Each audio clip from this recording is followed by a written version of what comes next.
Ever wondered where those Microsoft Store apps actually live on your Windows PC? Let's find out. First, we need to ensure that the process responsible for managing our files is running. Open your Task Manager by pressing Ctrl-Shift-Esc on your keyboard. Look for Windows Explorer in the list of processes, right-click on it, and select Restart.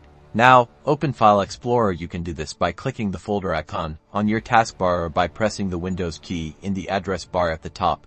We're going to type the following path and then press Enter. This is the main directory where Microsoft Store applications are installed, but it's hidden by default.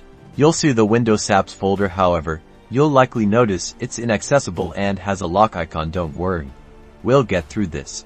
Right-click on the WindowsApps folder and select Properties. In the Properties window, navigate to the Security tab. Click the Advanced button at the bottom. Here, you'll see the current owner of the folder. We need to change this to your user account. Click the Change link next to the owner's name in the new window.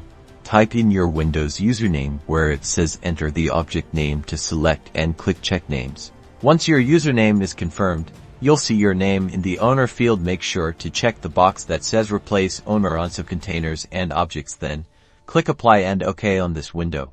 Back in the folder Properties, still on the Security tab, click the Edit button. This will open the Permissions window. Click Add. In the Select User or Groups window, type your Windows username again, click Check Names, and then click OK. Now, with your username selected in the list, check the box for full control under the Allow column. Then, click Apply and OK on both the Permissions and Properties windows. With these permissions granted, you can now access the WindowsApps folder.